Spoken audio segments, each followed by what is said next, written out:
China out. Like, all these EFCC responded to Nigerians on X saying that there's a lot of reaction in this video over Nigeria dragging EFCC. So let's dive right to the news. Of the 2023 elections, where failure to adhere to zoning principles caused internal divisions and defeat. Let's listen in before we take some reactions. This game, but oh, we'll do this. It will not work. Not tomorrow. I say, oh, we can tell you that, look, stop this your smartness. So you don't see your party coming out victorious in 2027 election with the situation on ground now? When you send president to where? You don't send president to the north. No. Was that for Your Excellency with yes, I told them. See, the point is selfishness can kill a system. Take for example, if Mr. President runs, for example, and wins, for example, 2027, by 2031, APC will send their presidential ticket to where? To the north. People will do what then? Then you come back again and say, no, since APC had gone to the north, let's keep it in the north. I mean, what kind of smartness is that? Nigeria today, the South is occupying the presidency. Why not as a party? Come out openly now.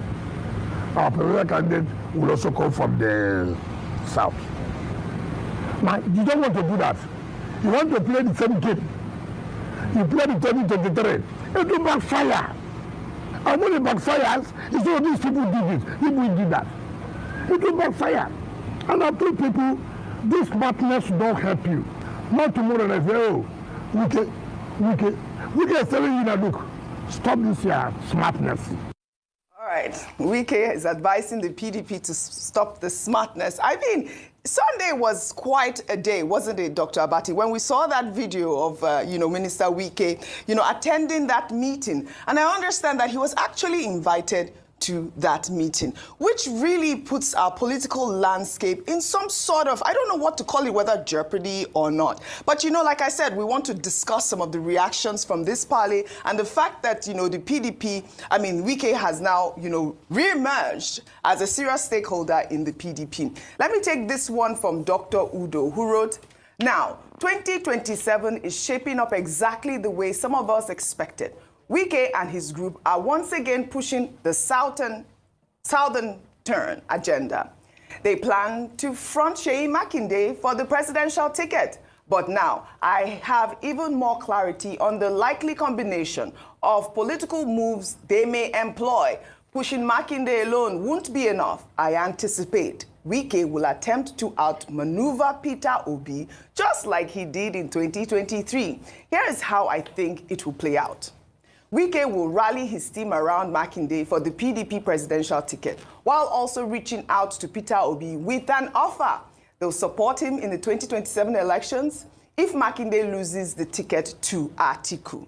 The strategy is to ensure a three-horse race again, allowing Tinubu to emerge as the beneficiary. The PDP governors will present this as part of their so-called Southern agenda. It's either Tinubu or Obi, but definitely not a northerner. That is from this particular ex-user. And, people have shared their opinions on what's happening. And I like this tweet from Fashi, who actually detailed, because Wike is saying that the PDP should zone to the south. But let me just pull up this tweet from Fashi. He actually detailed where the zoning has been since 1999 till date. He said, North, Yaradua got 2 years. Buhari got 8 years, and that's a total of 10 years to the north, correct? Then to the south, OBJ got 8 years, JEJ got 6 years, Tinubu 4 years, a total of 18 years to the south. So that's an 18 to 10 ratio. And then PDP era, the south got 14 years, and then the north got 2 years. Now, APC, north 8 years, south 4 years.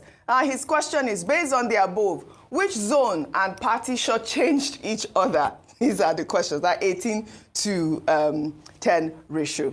Well, in the meantime, Dr. Abati, before I come to you, Abdullahi Ganduje, the national chairman of the All Progressives Congress, has stated that the People's Democratic Party will cease to exist before the end of 2025 due to internal divisions. Ganduje, who stated last week that he sees nothing wrong with Nigeria becoming a one-party system, citing China as an example, asserted that the APC is gaining momentum under President Bola Ahmed Tinubu, with many political figures defecting to the party. He also dismissed claims made by Sule Lamido, former governor of Jigawa, that the APC will disintegrate and that former PDP members, including him, will return, calling them baseless and illogical. This is from Ganduje to Sule Lamido. But also, last week, Friday, when Ganduje made that statement, Dr. Abati, about the fact that there's nothing wrong with, Nigeria turning into a one-party state, citing China, I'd like for you to address that as well. But also, the big topic is about Wike, emerging again as a strong stakeholder in the PDP. Well, we just had a conversation this morning with Senator Gabriel Suswan, former governor of Benue State, on this Wike factor. One of the questions we put to him in the People's Democratic Party, a man who worked against the interests of the party, showed up at the meeting of the party on Sunday. We were told he was invited by the chairman, acting chairman of the party. The same man had a media party, and at that media party, he was saying that, look, the PDP will not stand any chance in 2027 if he does not field a southern candidate. In that regard, I said this morning that he appears to be consistent. That was his position in 2023, which led to his, leading the G5, and also his decision to support the presidential candidate of a rival political party. Now, I see a contradiction here. Now, Minister Wike has been very consistent in saying that he's committed to President Tinubu coming back in 2027 for a second term. Now, how is he going to work on this dictation? That's the question. That is given? If indeed the PDP, which has not found the courage to discipline him or expel him for anti-party activities, chooses a southern presidential candidate, is he going to abandon President Tinubu? So it speaks to the nature of Nigerian politicians. Yes. It speaks to the nature of the fact that many of these political parties are actually in disarray. On what basis is Wike again, with his open association with the APC and President Tinubu, would be able to dictate who should be the next presidential candidate of the People's Democratic Party? That's a gray area. As for the gentleman who is doing calculations, the North has done 10 years, the South has done 18 years. Again, this is a problem with Nigerian politics. Politics, yeah. In other jurisdictions, in the United States, or maybe the UK, to cite the familiar example that Nigerians like to refer to. They don't choose people on the basis of ethnicity or religion or geography.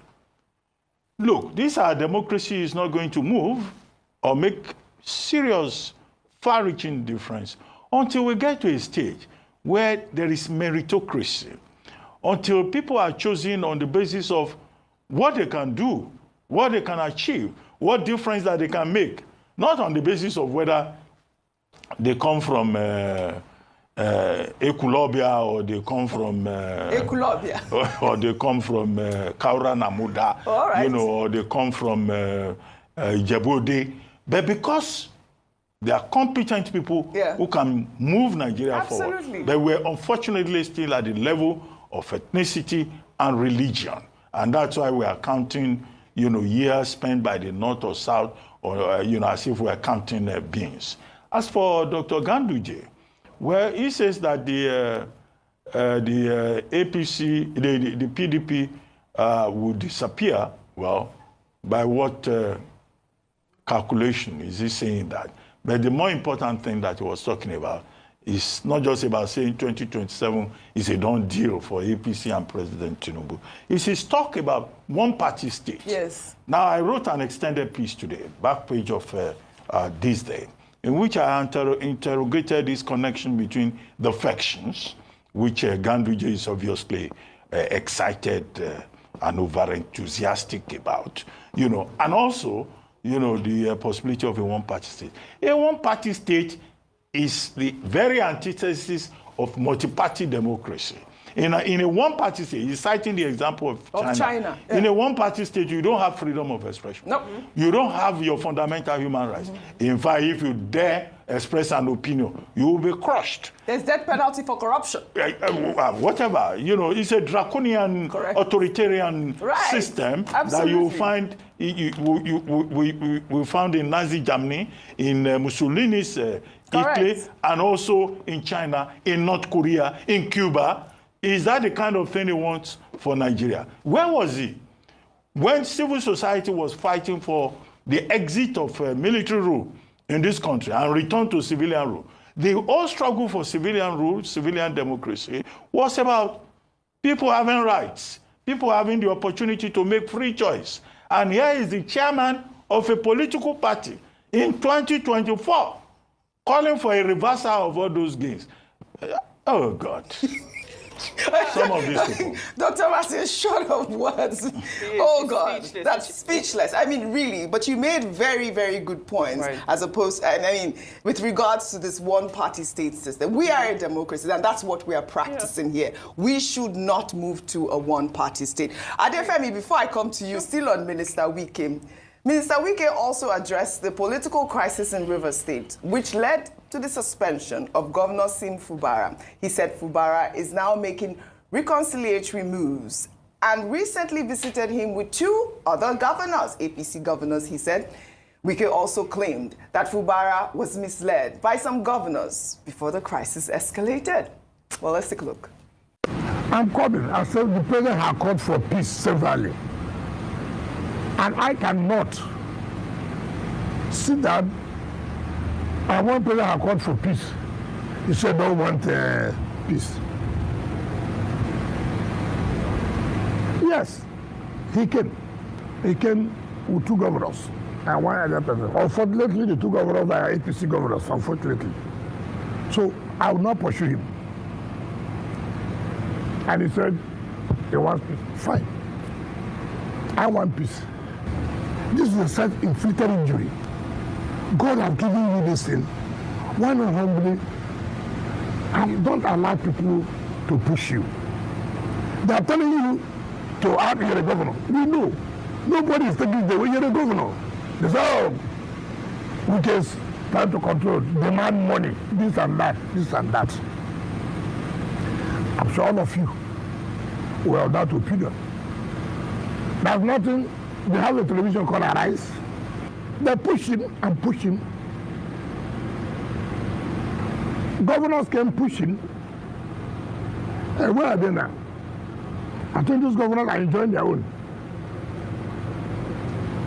Is it not?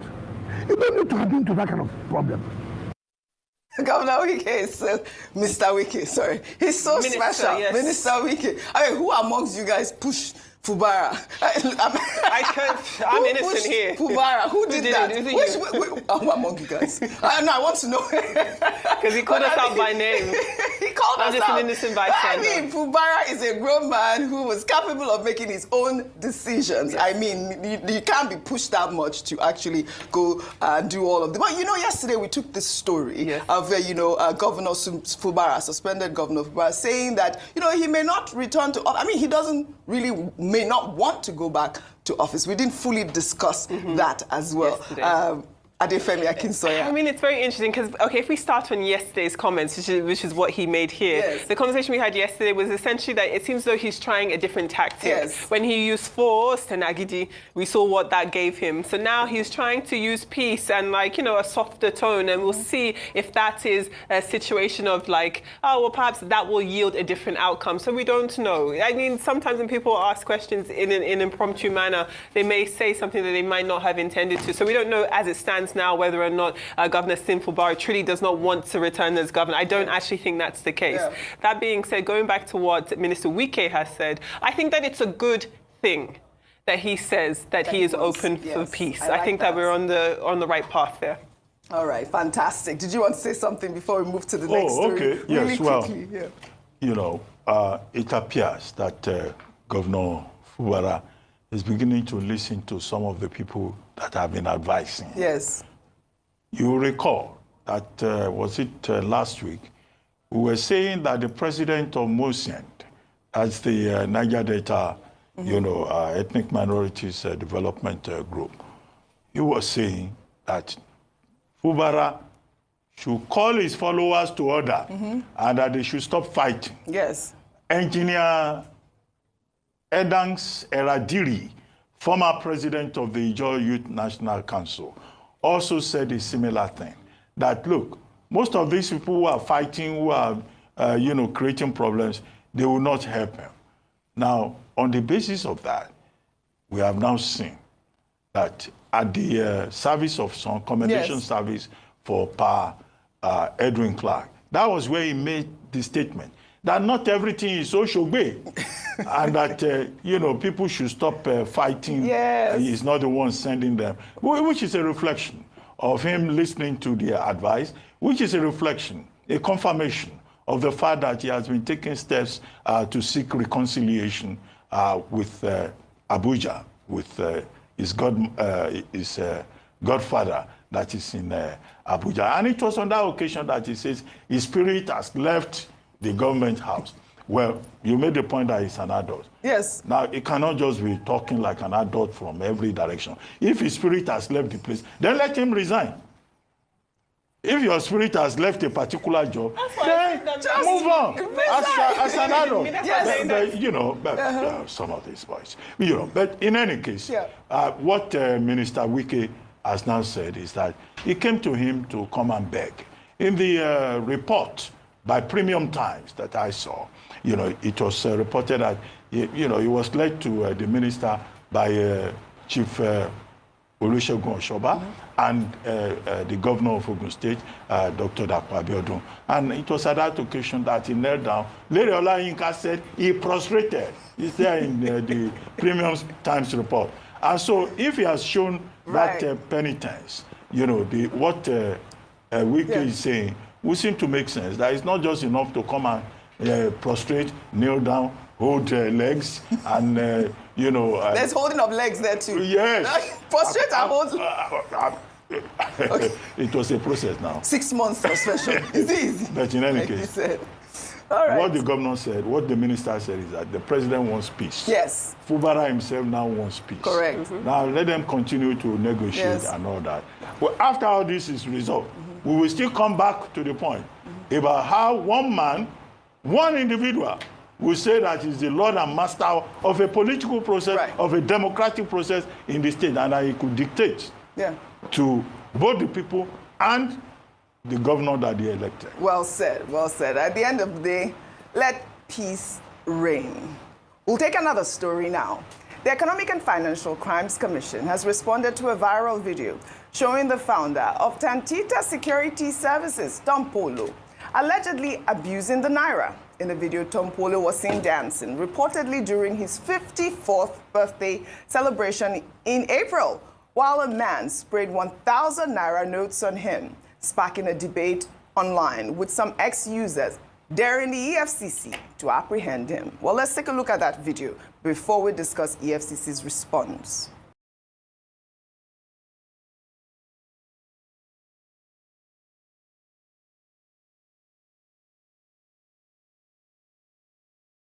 I don't think I've ever seen anything like this. I mean, Naira rain. But I've heard some people, some social media users say that some people during these sort of parties, they buy these, is it fake Naira or, I don't know what they call it, but like dummy personalized, dummy exactly. Naira or stuff like. But you know, Nigerians were debating online that how is it that this happened since April, I believe early April, and you know, Tom Polo has not been called in. But you know, the EFCC responded to Nigerians on X saying that in a post on X, they shared a screenshot of that video with the caption, Nobody is above the law.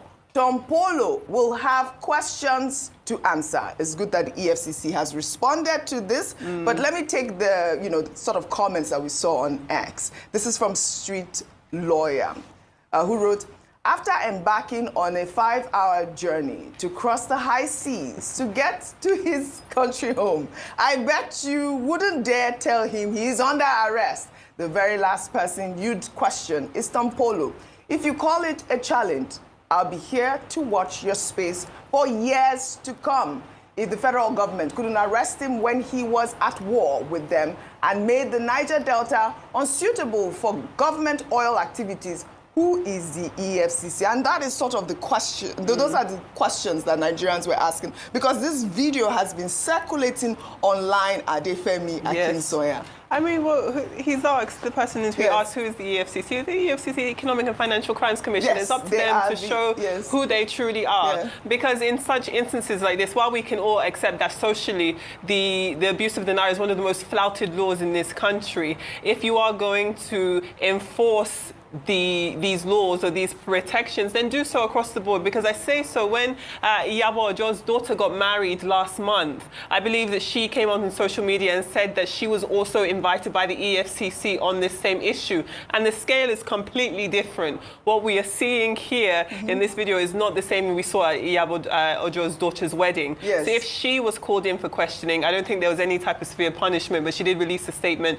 saying that she was unaware that she had broken any laws and, apologize, then we'll have to see if the EFCC truly are the EFCC they say they are. Yes, I mean, some Nigerians have said, Dr. Abati, that, maybe the EFCC should reconsider this Naira, enforcement policy because it borders on culture and traditions. I mean, we've known that Nigerians love to spray Naira. Even other cultures have adopted our Naira, spraying that we do. You see them spraying dollars and pounds in parties now. But, there's also that question as to who are the people that the EFCC would arrest and who are the people that they would not arrest. Okay, I'll answer those questions. One, EFCC is right to say that nobody is above the law. Yes. I mean, in this country, in reasonable countries, it's the rule of law that prevails. That's why you have a decent society. Absolutely. Without the rule of law, all of us will be living in a jungle, in an animal kingdom. Even animals have some codes. Yes. So the point about the rule of law is valid. Now, talking about the law, Section 21 sub 3 of the CBN Act of 2007 criminalizes the idea of abusing the Naira. You cannot squeeze it, you cannot step on it, you cannot spray it, you cannot treat it because it's a symbol of our national sovereignty. So the law that they can invoke is that Section 21 sub 3 of the CBN Act of 2007. Now, 3, the EFCC has been arresting a number of people or interrogating them on this. You have the Okoya brothers, you have the Iyabo Ojo, Miss Iyabo Ojo, first priest, who had a wedding for her daughter. You have E-Money. You have E-Money. Yes. And then you have the famous case of Bobrisky. That's Idris Okuneye, who, allegedly, emphasis on allegedly, spent 6 months in prison for the same offense. And the EFCC has been, campaigning that nobody should spray money. Now, in Tompolo's case, General Tompolo was having his birthday, and that was the celebration that was shown in his home in Baramatu Kingdom. And then we had this, I mean, the Naira rain, as you call it, or whether it is some kind of thing, I don't know. But of course, this looks like an abuse of the Naira. But the issue is it Tompolo that was spraying the money? Is it Tompolo that was abusing the money? Because there's something in law, which they say that criminal responsibility is personal. You cannot go and arrest somebody, Mr. X, for an offense committed by Mr. Y, which was the question you raised. Yes. That how do we identify people? But in this country, there has been abuse of criminal responsibility. Yes. It's called substitutional address. And it has been established, Section 7 of ACJA 2015. Akpan versus State, Odogu versus State, ACB versus Okonkwo, that you can only arrest the man who has committed the offense. You cannot go and pick somebody's daughter or somebody's husband because the wife has done something else. I think that's the gray area there. Yes, that is it. All right.